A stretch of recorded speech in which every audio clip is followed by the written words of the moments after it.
Ağdam rayonunun işğaldan azad edilmiş hissəsində ərazilərin minalardan təmizlənməsi zamanı piyada əleyhinə minanın partlaması nəticəsində müxtəlif dərəcəli bədən xəsarətləri almışam. Sağ qolumun 1/3 hissəsini itirmişəm. Hər iki gözümdə görmə qabiliyyətini tamamilə itirmişəm. Bunu söyləmək mənim üçün çox ağırdı, amma sizin gördüyünüz sol gözüm süni gözdür, protezdir. Sağ gözüm isə öz gözümdür, lakin görmə qabiliyyətini itirib.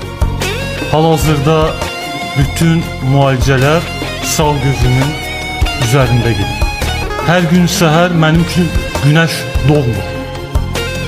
Həmin o günəş ki, milyardlarla insan üçün çıxır və milyardlarla insanın həyatını, dünyasını işıqlandırır. Hər gün bir valideyn üçün evdə evladını bu şəkildə görmək çox ağır.